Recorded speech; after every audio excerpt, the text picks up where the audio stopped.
Hello students, Shamim sir YouTube চ্যানেলে তোমাদের স্বাগত। এই ভিডিও ক্লাসটিতে আমি তোমাদের দেখাবো দশম শ্রেণীর বাংলা। তোমাদের একটি প্রবন্ধ আছে, যে প্রবন্ধটির নাম হারিয়ে যাওয়া কালি কলম। আর এই হারিয়ে যাওয়া কালি কলম প্রবন্ধ থেকে পরীক্ষায় কমন পাওয়ার মতো কিছু গুরুত্বপূর্ণ এমসিকিউ প্রশ্ন উত্তর আমি তোমাদের দেখাবো। প্রথম প্রশ্ন দেখো, 1 নম্বর প্রশ্ন, হারিয়ে যাওয়া কালি কলম প্রবন্ধটির স্রষ্টা হলেন? অপশন শ্রীপান্থ, না পরশুরাম, না বনফুল, না রবীন্দ্রনাথ। এক্ষেত্রে উত্তর হবে শ্রীপান্থ। পরের প্রশ্ন, শ্রীপান্থ ছদ্মনামে লিখেছেন, কে লিখেছেন? অপশন অন্নদাশঙ্কর রায়, না বলাইচাঁদ মুখোপাধ্যায়, না সুনীল গঙ্গোপাধ্যায়, না নিখিল সরকার। অথবা আরেকটি প্রশ্ন আছে, দেখো অথবা প্রশ্নটা দেখো, শ্রীপান্থর আসল নাম কি? অপশন অন্নদাশঙ্কর রায়, না নিখিলনাথ রায়, না সুনীল গঙ্গোপাধ্যায়, না নিখিল সরকার। এটার উত্তর হবে, দুইটা প্রশ্নের উত্তর একটাই হবে, নিখিল সরকার। পরের প্রশ্ন, হারিয়ে যাওয়া কালি কলম প্রবন্ধটি কোন কাব্যগ্রন্থ থেকে নেওয়া হয়েছে? অপশন ক বটতলা, না খ নম্বর অপশন যখন ছাপাখানা এলো, না গ নম্বর অপশন কালি আছে কাগজ নেই কলম আছে মন নেই, না ঘ নম্বর অপশন আজব নগরী। এটার উত্তর হবে কালি আছে কাগজ নেই কলম আছে মন নেই, বা কোনো কোনো বইয়ে লেখা আছে কালি কলম মন, এই কাব্যগ্রন্থ থেকে নেওয়া হয়েছে। পরের প্রশ্ন শূন্যস্থান পূরণ, দেখো কোথায় বলে কালি কলম মন লেখে? এবার এই শূন্যস্থানটাতে কি হবে? 2 জন, না 3 জন, না 7 জন, না 4 জন? এটা উত্তর হবে 3 জন।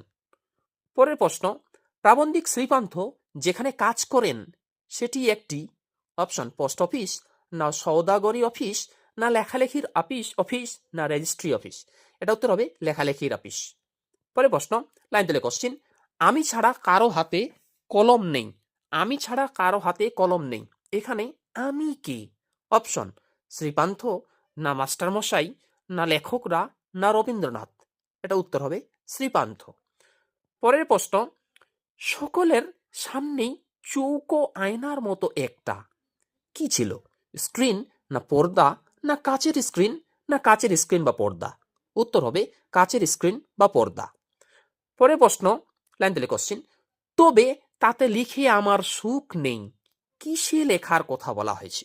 অপশন কম্পিউটারে, না টাইপরাইটারে, না বল পেনে, না গলা শুকনো ভতা মুখ পেনে?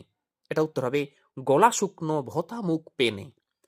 পরের প্রশ্ন, লাইন দিলে কোশ্চিন, বাংলায় একটা কথা চালু ছিল, কি কথা? অপশন কালি কলম মন লেখে 3 জন, এটা, না অসির থেকে মসি বড়, না কালি নেই কলম নেই বলে আমি মুন্সি, না কোনোটি নয়? এটা উত্তর হবে কালি নেই কলম নেই বলে আমি মুন্সি। পরের প্রশ্ন, লেখক শ্রীপান্থ শৈশব ও কৈশোর কাটিয়েছেন কোথায়? গ্রামে, না শহরে, না মফস্বলে, না বিদেশে? এটা উত্তর হবে গ্রামে। পরের প্রশ্ন, প্রাবন্ধিক শ্রীপান্থ হারিয়ে যাওয়া কালিকলম প্রবন্ধটি রচনা করেন কখন, মানে কত বছর বয়সে? অপশন 50 বছর বয়সে, না 40-50 বছর বয়সে, না 50-60 বছর বয়সে, না 60-65 বছর বয়সে? এই প্রশ্নের উত্তর হবে 50-60 বছর বয়সে। পরের প্রশ্ন, লেখক শ্রীপান্থ ছোটবেলায় কলম তৈরি করতেন, মানে কি দিয়ে? অপশন ব্রঞ্চের শলাকা দিয়ে, না পাখির পালক দিয়ে, না বাঁশের সরু কঞ্চি কেটে, না খাক দিয়ে? এটা উত্তর হবে বাঁশের সরু কঞ্চি কেটে। পরের প্রশ্ন, বড়রা শিখিয়ে দিয়েছিলেন, কি শিখিয়ে দিয়েছিলেন? অপশন কলমের মুখ ছুচলো করতে হয়, না কালি খুব গাঢ় করা উচিত নয়, না কালি খুব পাতলা হওয়া উচিত নয়, না কলমের মুখটা চিরে দিতে হয়? এটা উত্তর হবে কলমের মুখটা চিরে দিতে হয়। পরের প্রশ্ন, লেখার পাত বলতে শৈশবে আমাদের ছিল, কি ছিল? অপশন তালপাতা, না নারকেল পাতা, না খেজুর পাতা, না কলা পাতা? এটা উত্তর হবে কলা পাতা। পরের প্রশ্ন, তখনকার দিনে হোম টাস্ক করা হতো কোথায়? অপশন তালপাতায়, না বট পাতায়, না তুলট কাগজে, না কলা পাতায়? এটা উত্তর হবে কলা পাতায়। পরের প্রশ্ন, প্রাবন্ধিক শ্রীপান্তর স্কুলের মাস্টারমশাই তাদের লেখার পাতটিকে ছিঁড়তেন, কেমন ভাবে ছিঁড়তেন? অপশন আড়াআড়ি ভাবে, না লম্বালম্বি ভাবে, না এলোপাথারি করে, না টুকরো টুকরো করে? এটা উত্তর হবে আড়াআড়ি ভাবে। পরে প্রশ্ন, অক্ষর জ্ঞানহীন লোককে বলে, কি বলে? অপশন ওর একবার পদ বন্ধ, না ওর কাছে অক্ষর গোমাংস, না ও একটা গাধা, না ওর পেটে বোম মারলেও ও বেরোবে না? এটা উত্তর হবে ওর কাছে কো অক্ষর গবাংশ। পরের প্রশ্ন, ওর কাছে কো অক্ষর গবাংশ, এখানে ওর বলতে কাকে বোঝানো হয়েছে? গণ্ড মূর্খকে, না শিশুকে, না অক্ষর জ্ঞানহীনকে, না স্বাক্ষরকে? এটা উত্তর হবে অক্ষর জ্ঞানহীনকে। পরের প্রশ্ন, প্রাবন্ধিককে কালি তৈরিতে কারা সাহায্য করতেন? অপশন, মা পিসি দিদিরা, না মা মাসি পিসিরা, না দাদা দিদি পিসিরা, না কাকি জেঠি পিসিরা? এটা উত্তর হবে মা পিসি দিদিরা। পরের প্রশ্ন দেখো, একটা প্রবাদ আছে, ত্রিল ত্রিফলা শিমুল ছালা ছাগ দুগ্ধে করি মেলা, লৌহ পাত্রে লোহায় ঘষি, ছিঁড়ে পত্র না ছাড়ে মসি। এটা দেখবি টেক্সট বইয়ে একটা প্রবাদ আছে তোমাদের। হ্যাঁ, এবার এখান থেকে প্রশ্ন কি বলছে, এ কথা বলতেন মানে এটা কারা বলতেন? নবীনরা, না প্রাচীনেরা, না নবীনারা, না প্রাচীনারা? এটা উত্তর হবে প্রাচীনারা। পরের প্রশ্ন, কালি তৈরির জন্য কাঠের উনুনে রান্না করা কড়াইয়ে লেগে থাকা কালি তোলা হতো কি দিয়ে?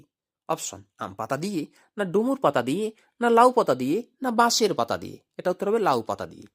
পরে প্রশ্ন, কড়াইয়ের তলায় জমা কালি তুলে কিসে রাখা হতো? অপশন, তামার বাটিতে, না পিতলের বাটিতে, না রূপোর বাটিতে, না পাথরের বাটিতে? এটা উত্তর হবে পাথরের বাটিতে। পরে প্রশ্ন, আমাদের মধ্যে যারা ওস্তাদ তারা এই কালো জলে কি ঘসত? অপশন, আমলকি, না বহেড়া, না হরিতকি, না জায়ফল? এটা উত্তর হবে হরিতকি। পরের প্রশ্ন, প্রাবন্ধিকরা আতপ চাল ভেজে পুড়িয়ে বেটে নিতেন কিসের জন্য? কালিতে মেশানোর জন্য, না কালি তৈরির জন্য, না দোয়াত তৈরির জন্য, না দোয়াতকে শক্ত বানানোর জন্য? এটা উত্তর হবে কালি তৈরির জন্য। পরে প্রশ্ন, তাই নিয়ে আমাদের প্রথম লেখালেখি কি নিয়ে? অপশন, বাঁশের কলম ও ঘরে তৈরি কালি, না মাটির দোয়াত, না কলা পাতা, না উক্ত সবকটি? এটা উত্তর হবে উক্ত সবকটি বা উপরের সবকটি। পরে প্রশ্ন, স্টাইলাস হলো অপশন, লোহার শলাকা, না ব্রঞ্চের শলাকা, না পিতলের শলাকা, না কাঁসার শলাকা? এটা উত্তর হবে ব্রঞ্চের শলাকা, বা যদি অপশনে থাকে ব্রঞ্চের ধারালো শলাকা তাহলে সেটা উত্তর হবে।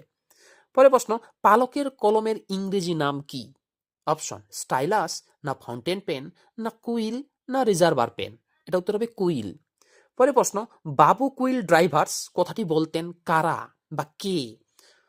জব চার্নক, না লর্ড কার্জন, না শ্রীকান্ত, না বঙ্গবন্ধু?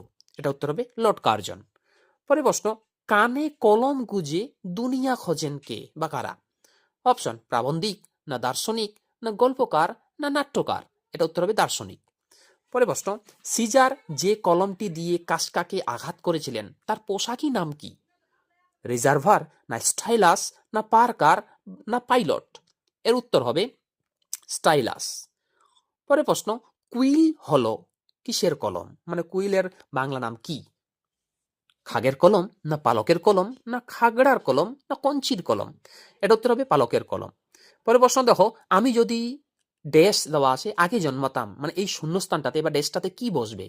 জুলিয়াস সিজারের, না রবীন্দ্রনাথের, না চৈতন্যদেবের, না যীশু খ্রিস্টের? এটা উত্তর হবে যীশু খ্রিস্টের।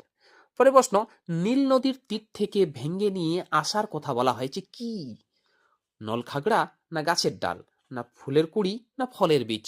উত্তর হবে নল খাগড়া। পরে প্রশ্ন, সেই আমার কলম, সেই হলো নল খাগড়া, না হাড়, না পালক, না ব্রঞ্চের শলাকা? এটা উত্তর হবে হাড়। পরে প্রশ্ন, চীনারা চিরকাল লেখার জন্য ব্যবহার করে আসছেন, কি ব্যবহার করছেন? তুলি, না ব্রঞ্চের শলাকা, না হাড়, না নল খগড়া? এটা উত্তর হবে তুলি। পরে প্রশ্ন, হাড়কে কলম বানিয়ে লিখত কারা? সুমেরীয়রা, না ইংরেজরা, না চীনারা, না ফিনিশীয়রা? উত্তর হবে ফিনিশীয়রা। পরে প্রশ্ন, বর্তমানে খাগের কলম কোথায় দেখতে পাওয়া যায়?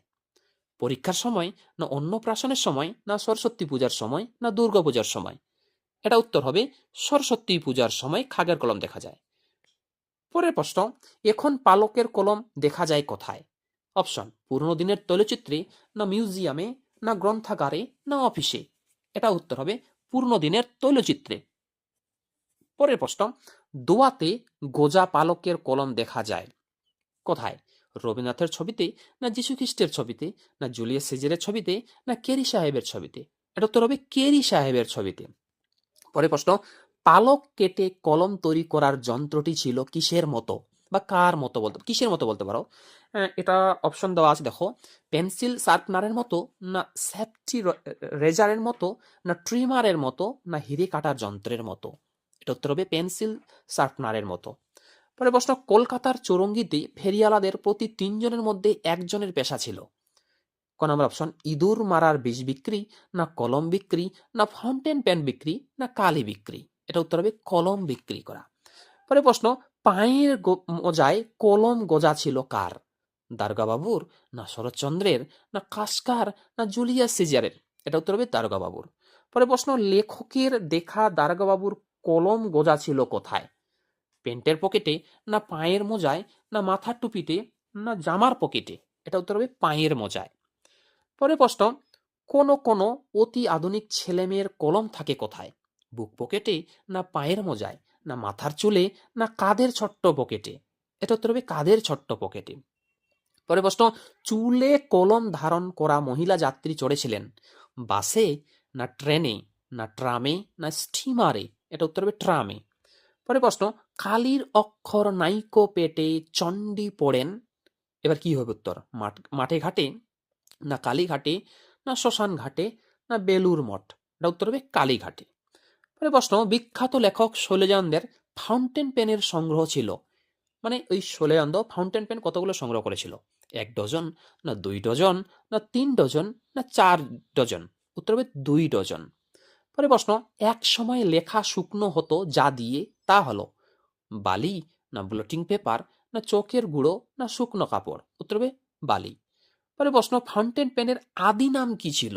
অপশন, ডট পেন, না ঝর্ণা কলম, না রিজার্ভার পেন, না নিপ পেন। এটা উত্তর হবে রিজার্ভার পেন। পরে প্রশ্ন, ব্লটিং পেপারের আগে লেখা শুকনো করা হতো কি দিয়ে? তালপাতা দিয়ে, না উত্তাপ দিয়ে, না বালি দিয়ে, না কাপড় দিয়ে। এটা উত্তর হবে বালি দিয়ে। পরে প্রশ্ন, সাহিত্যিক শৈলজানন্দের সংগ্রহে ছিল কয়টি কলম? 24টি কলম, 27টি কলম, 22টি কলম, না 26টি কলম। এটা উত্তর হবে 24টি কলম, মানে 2 ডজন মানে তো 24টি কলম, তাই না? পরে প্রশ্ন, ফাউন্টেন পেনের ঝর্ণা কলম নামকরণটি করেন সম্ভবত কে?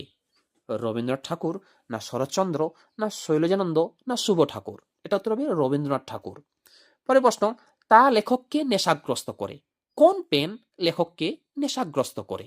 অপশন, পার্কার পেন, না পাইলট পেন, না ফাউন্টেন পেন, না শেফার্ড পেন। উত্তর হবে ফাউন্টেন পেন। পরে প্রশ্ন, শৈলজানন্দ মুখোপাধ্যায় ফাউন্টেন পেন সংগ্রহের নেশা পেয়েছিলেন কার কাছ থেকে? অপশন, রবীন্দ্রনাথের কাছে, না বঙ্কিমচন্দ্রের কাছে, না শরৎচন্দ্রের কাছে, না বিভূতিভূষণ বন্দ্যোপাধ্যায়ের কাছে। উত্তর হবে শরৎচন্দ্রের কাছে। পরে প্রশ্ন, ফাউন্টেন পেন সংগ্রহ করতেন কে? ফাউন্টেন পেন সংগ্রহ করতেন কে? অপশন, শুভ ঠাকুর, না সত্যজিৎ রায়, না অন্নদাশঙ্কর রায়, না শৈলজানন্দ। এটা উত্তর হবে শৈলজানন্দ। পরে প্রশ্ন, কাঁচের দোয়াতে আমরা কালি বানাতাম ঘি দিয়ে, উনুনের ছাই দিয়ে, না পোড়া আতপ চাল দিয়ে, না বোতলের কালি গুলে, না বড়িগুলি দিয়ে। উত্তর হবে বড়িগুলি দিয়ে। পরে প্রশ্ন, বিদেশি ফাউন্টেনের বিজ্ঞাপনের নিপ ছিল কত রকমের? 500 রকমের, না 700 রকমের, না 300 রকমের, না 400 রকমের। উত্তর হবে 700 রকমের। পরে প্রশ্ন, ফাউন্টেন পেনের আবিষ্কারক কে, মানে ফাউন্টেন পেন কে আবিষ্কার করেন? অ্যালবার্ট আইনস্টাইন, না আলফ্রেড নোবেল, না টমাস আলভা এডিসন, না লুইস এডসন ওয়াটারম্যান। এটা উত্তর হবে লুইস এডসন ওয়াটারম্যান। পরে প্রশ্ন, প্রাবন্ধিক ফাউন্টেন পেন কিনতে গিয়েছিলেন কলকাতার কোথায়? বাগবাজারে, না শ্যামবাজারে, না কলেজ স্ট্রিটে, না লিন্ডসে স্ট্রিটে। উত্তর হবে কলেজ স্ট্রিটে। পরে প্রশ্ন, কলকাতার কলেজ স্ট্রিটের নামী দোকান থেকে প্রাবন্ধিক কিনেছিলেন কোন কলম? পার্কার, না শেফার্ড, না সোয়ান, না পাইলট। এটা উত্তর হবে পাইলট। পরে প্রশ্ন, পাইলট হলো, মানে পাইলটটা কি? জাপানি কলম, না চাইনিজ কলম, না আমেরিকান কলম, না ভারতীয় কলম। এটা উত্তর হবে জাপানি কলম। পরে প্রশ্ন, প্রাবন্ধিক বাঁশের বা কঞ্চির কলমকে ছুটি দেন কখন? কলেজে ভর্তির পর, না হাই স্কুলে ভর্তির পর, না চাকরি পাওয়ার পর, না শহরে আসার পর। এটা উত্তর হবে হাই স্কুলে ভর্তির পর। পরে প্রশ্ন, দোয়াতে বা বোতলে তৈরি একটি কালির নাম হলো সজল কালি, না আদর্শ লেখা, না আনিসি লেখা না সুলেখা? এটা উত্তর হবে সুলেখা। যদি ভিডিও ক্লাসটি ভালো লাগে ভিডিও একটা লাইক করো, এবং তোমরা যারা চ্যানেল নতুন এরকম অধ্যায়ভিত্তিক প্রশ্ন উত্তর সাজেশন পাওয়ার জন্য আমার চ্যানেলটি সাবস্ক্রাইব করো এবং পাশের বেল আইকনটি প্রেস করে অল বোতামটি ক্লিক করে দাও পরবর্তী ভিডিও নোটিফিকেশন পাওয়ার জন্য। আর এই সমস্ত প্রশ্ন উত্তর পিডিএফ তোমরা যদি কেউ নিতে চাও তাহলে এই ডেসক্রিপশন বক্সে দেখো আমি একটা লিঙ্ক দিয়ে রেখেছি, হারিয়ে যাওয়া কালি কলম নামে। ওই লিঙ্কটা ক্লিক করলেই তোমরা সমস্ত প্রশ্ন উত্তর তোমাদের কাছেই পেয়ে যাবে। ওকে, পরের প্রশ্ন দেখো, কালি ট্যাবলেট বা বড়িগুলি পাওয়া যেত কত রকম? 2 রকম না 3 রকম না বহু রকম না 4 রকম? এটা উত্তর হবে 4 রকম। 2 রকম। 2 রকম উত্তর হবে কিন্তু। হ্যাঁ, পরের প্রশ্ন, গরুর শিং বা কচ্ছপের খোল কেটে তৈরি হলো, কি তৈরি হয়েছিল? নিপ না দোয়াত না কলম না কলমদানি? এটা উত্তর হবে নিপ। পরের প্রশ্ন, সেগুলো সাজিয়ে রাখার আসবাব, সেগুলো হলো কালি কলম না দোয়াত কলম না নিপ কলম না বল পেন? এটা উত্তর হবে দোয়াত কলম। পরে প্রশ্ন, তোমার সোনার দোয়াত কলম হোক, এটা আশীর্বাদ করতেন কারা? মাস্টার মশাইরা না গুরুজনেরা না বুড়ো বুড়িরা না বড়রা? এটা উত্তর হবে বুড়ো বুড়িরা। পরে প্রশ্ন, শুভ ঠাকুরের দোয়াত ছিল কিসের? রূপোর না হীরের না প্লাটিনামের না সোনার? এটা উত্তর হবে সোনার। পরে প্রশ্ন, সোনার অঙ্গ হীরের হৃদয়যুক্ত কলমের দাম ছিল কত? মানে সব থেকে দামি কলমটির দাম কত? 2,500 পাউন্ড না 1 লক্ষ না 1 কোটি টাকা না 10 লক্ষ টাকা? এটা উত্তর হবে 2,500 পাউন্ড। পরে প্রশ্ন, শ্রীকান্ত যখন প্রবন্ধটি রচনা করেন তখন 1 পাউন্ড সমান কত টাকা ছিল? খুব গুরুত্বপূর্ণ প্রশ্ন। 85 টাকা না 75 টাকা না 65 টাকা না 95 টাকা? এটা উত্তর হবে 75 টাকা। পরে প্রশ্ন, সত্যজিৎ রায়ের সুস্থ সুন্দর নেশার মধ্যে একটি ছিল, কি সেটা? কলম সংগ্রহের নেশা না চিত্রশিল্পী না লিপি শিল্পী না সিনেমা শিল্প? এটা উত্তর হবে লিপি শিল্প। পরে প্রশ্ন, ডমরুধর এর লেখক ছিলেন কে? শরৎচন্দ্র না বঙ্কিমচন্দ্র না ত্রৈলোক্যনাথ না প্রেমচাঁদ? এটা উত্তর হবে ত্রৈলোক্যনাথ মুখোপাধ্যায়। পরে প্রশ্ন, মুঘল দরবারে একদিন তাদের কত না খাতির কত না সম্মান? এইভাবে কিন্তু টেক্সট বই তোমাদের লাইনটা দেওয়া আছে। এবার প্রশ্ন হচ্ছে এই লাইন থেকে, যাদের খাতির তারা হলেন কারা? ওস্তাদ কলমবাজ না সেনাপতি না পণ্ডিত ব্রাহ্মণ না কবি? এটা উত্তর হবে ওস্তাদ কলমবাজ। পরে প্রশ্ন, নিজের হাতের কলমের আঘাতে মৃত্যু হয়েছিল যে লেখকের, তার নাম কি? আমরা জানি নিজের কলম অসাবধানত অবস্থায় বুক পকেটে রেখে ফুটে মারা গিয়েছিল, তাই না? তো ওই লোকটার নাম কি? অপশন, বনফুল না পরশুরাম না ত্রৈলোক্যনাথ মুখোপাধ্যায় না শৈলজানন্দ মুখোপাধ্যায়? এটা উত্তর হবে ত্রৈলোক্যনাথ মুখোপাধ্যায়। পরে প্রশ্ন, লাঠি তোমার দিন ফুরাইয়াছে, কে লিখেছিলেন? শরৎচন্দ্র না শ্রীকান্ত না বঙ্কিমচন্দ্র না রবীন্দ্রনাথ? তাহলে উত্তর হবে বঙ্কিমচন্দ্র। পরে প্রশ্ন, কঙ্কাবতীর লেখক হলেন কে? তারাশঙ্কর বন্দ্যোপাধ্যায় না ত্রৈলোক্যনাথ মুখোপাধ্যায় না ভবানী প্রসাদ মজুমদার না শৈলজানন্দ মুখোপাধ্যায়? এই কঙ্কাবতী বা ডমরুধর যদি আসে পরীক্ষায়, তো মনে রাখবে কঙ্কাবতী বা ডমরুধরের লেখক ছিলেন একজনই, সেটা হচ্ছে ত্রৈলোক্যনাথ মুখোপাধ্যায়। পরে প্রশ্ন, অনেক ধরে ধরে টাইপ রাইটারে লিখে গেছেন মাত্র একজন, তিনি কে? ত্রৈলোক্যনাথ মুখোপাধ্যায় না জয় গোস্বামী না অন্নদাশঙ্কর রায় না সুভাষ মুখোপাধ্যায়? এটা উত্তর হবে অন্নদাশঙ্কর রায়। পরে প্রশ্ন, যারা ওস্তাদ কলমবাস তাদের কি বলা হতো? টেলিগ্রাফিস্ট না ক্যালিগ্রাফিস্ট না পলিগ্রাফিস্ট না বেলিগ্রাফিস্ট? উত্তর হবে ক্যালিগ্রাফিস্ট। কলমকে বলা হয়, কলমকে কি বলা হয়? সবচেয়ে শক্তিধর না শক্তিধর না মানুষের চেয়েও শক্তিধর না তলোয়ারের চেয়েও শক্তিধর? এটা উত্তর হবে তলোয়ারের চেয়েও শক্তিধর। পরে প্রশ্ন, কালি কলমকে জাদুঘরে পাঠাবে বলে প্রতিজ্ঞা করেছে কি? কম্পিউটার না ডট পেন না টাইপরাইটার না ইন্টারনেট? এটা উত্তর হবে কম্পিউটার। পরে প্রশ্ন, বাংলা মুলুকে লিপি কুশলীদের সম্মান করতেন কারা? জ্ঞানীগুণীরা না ইংরেজরা না মোগলরা না রাজা জমিদাররা? উত্তর হবে রাজা জমিদাররা। পরে প্রশ্ন, 4 খণ্ড রামায়ণ কপি করে একজন লেখক অষ্টাদশ শতকে কত টাকা পেয়েছিলেন? 7 টাকা না 8 টাকা না 9 টাকা না 10 টাকা? এটা উত্তর হবে 7 টাকা। ওকে, পরের প্রশ্ন দেখো, 19 শতাব্দীতে 32,000 অক্ষর লেখানো যেত, 16 আনায় না 14 আনায় না 12 আনায় না 2 আনায়? এটা উত্তর হবে 12 আনায়। পরের প্রশ্ন, গত বছর ধরে টাইপরাইটার ধরেছেন, যিনি টাইপরাইটার ধরেছেন তার নাম কি? অন্নদাশঙ্কর রায় না সুভাষ মুখোপাধ্যায় না ত্রৈলোক্যনাথ মুখোপাধ্যায় না শরৎচন্দ্র চট্টোপাধ্যায়? এটা উত্তর হবে সুভাষ মুখোপাধ্যায়। পরে প্রশ্ন, সেই আঘাতের পরিণতি নাকি তার মৃত্যু, কোন আঘাতের? ছুরির না বুলেটের না কলমের না তরবারির? এটা উত্তর হবে কলমের। পরে প্রশ্ন, শেষ পর্যন্ত নিবের কলমের মান মর্যাদা বাঁচিয়ে রেখেছিলেন কে? অপশন, সুকুমার রায়, না উপেন্দ্র কিশোর রায় চৌধুরী, না সন্দীপ রায়, না সত্যজিৎ রায়। এটা উত্তর হবে সত্যজিৎ রায়। এই হয়ে গেল হারিয়ে যাওয়া কালিকলম প্রবন্ধ থেকে কিছু গুরুত্বপূর্ণ, যেটা পরীক্ষা বারবার করে আসে, এমসিকিউ প্রশ্ন উত্তর। একটা ভিডিওতে সব দেখানো সম্ভব নয়, ভিডিওটা একটু বড় হয়ে যাবে। তাই পরের ভিডিও ক্লাসটিতে আমি তোমাদের এই হারিয়ে যাওয়া কালিকলম থেকে কিছু গুরুত্বপূর্ণ বা এর থেকে কম এসএকিউ প্রশ্ন উত্তর দেখাবো, যেগুলো পরীক্ষার জন্য খুবই গুরুত্বপূর্ণ। ওকে, এবং তারপরে 3 মার্কের এবং সরি তারপরে আমি 5 মার্কের প্রশ্ন, সাজেশন এবং উত্তর সহ আমি আমার চ্যানেলের মাধ্যমে তোমাদের দেখাবো। Thanks for watching. দেখা হচ্ছে পরের ভিডিও ক্লাসটিতে।